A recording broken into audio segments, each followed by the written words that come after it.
This is just a comment. I'll put the news story here. It's from Reuters. I just want to point this out how media has a way of trying to taint our perception of reality with titles and with studies. The title of this article is "Can Obama Avert an Arab-Israeli Disaster?" It's by Bernard de Bushman from Reuters in Washington. Time is running out for Israel and the Palestinians. Barack Obama may be the last American president to have the option of pursuing an accord leading to the establishment of a Palestinian state alongside Israel, the so-called two-state solution. If that fails, another generation will be locked into bloodshed and strife. Says who? Thank you for that. Okay, now it says that is the bleak scenario painted by two senior American Middle East experts in a new book, Restoring the Balance, a Middle East strategy for the next president. It is the product of an 18-month joint study by the Sabin Center for Middle East Policy and the Brookings Institution at the Council of Foreign Relations, two pillars of the U.S. foreign policy establishment. The authors of the chapter on the Arab-Israeli conflict, Stephen A. Cook and Shibli Talami, see American involvement in peace diplomacy as indispensable and say last month's presidential elections opened up new opportunities, but they note that after years of unsuccessful negotiations, there's a growing sense of disbelief in the possibility of a peaceful agreement. More troubling, an increasing number of Palestinian Arab intellectuals are abandoning the idea of two-state solution. This is troubling for what reason to you? And are now advocating a one-state solution, which Jews and Arabs coexist in a binational state.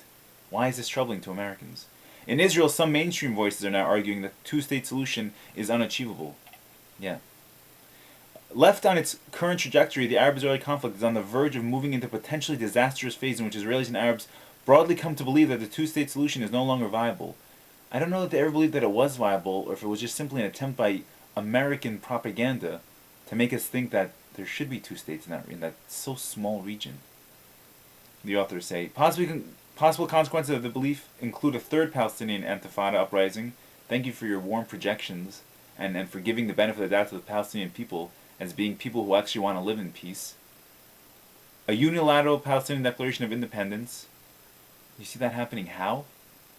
And the collapse of the Palestinian Authority. Would that be the end of the world?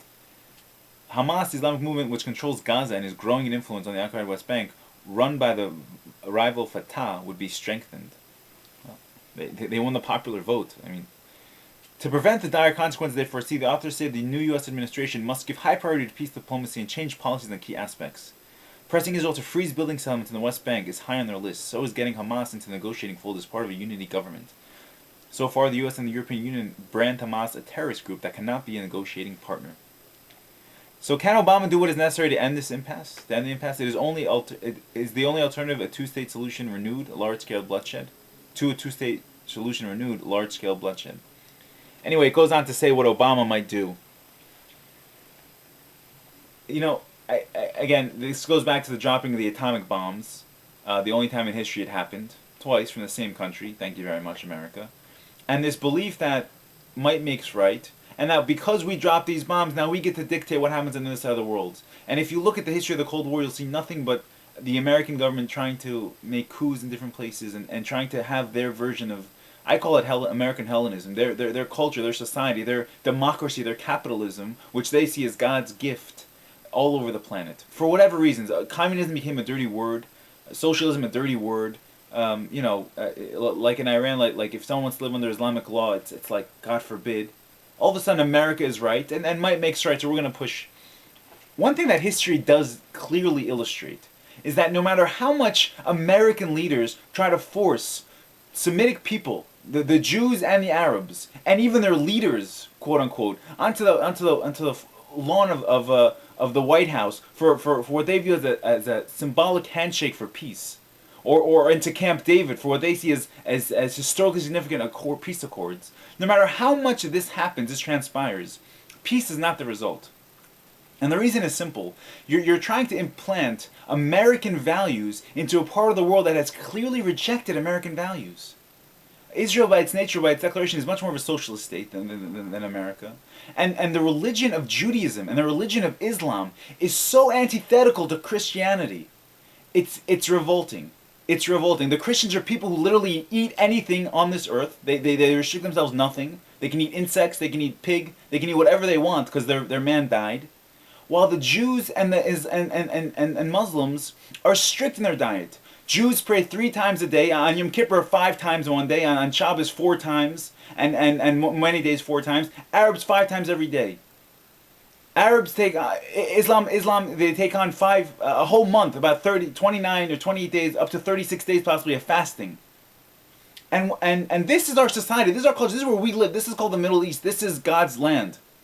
To think that you as an American, even an American diplomat or an American leader, are going to come and forge peace between people you don't understand?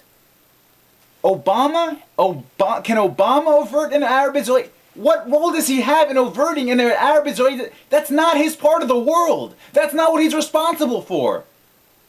This has no relevance to Arab-Israel relations. Let them govern themselves. You know, I hate to say it, but one thing that we are learning from this economic downturn is the article goes on to say, maybe we'll threaten them, but they won't give them loan guarantees. Now that America literally has no money, and it's open to the world of the eyes are open. The eyes of the world are open. They can see America is naked. America has $11.3 trillion debt, and their economy is on its face. The one thing they used to produce cars, the car companies are running to the government asking for free money because they're so incompetent. Okay? Now, let's see what Obama's role is going to be in Middle East peace. And I would say the same exact thing to the mighty European Union. What exactly is your role in bringing peace in the Middle East? Who are you? Europeans are going to understand Semitic people? I understand that now we can, by and large, a lot of us speak English, and we feel we can communicate effectively with each other. This does not mean we're similar people. And this that the Constitution proclaims, and I believe in the preamble, wherever it is, all men are created equal. This is not a Jewish belief, and it's not an Islamic belief. And I'm sorry if you think you're going to implant that and impart that on our part of the world.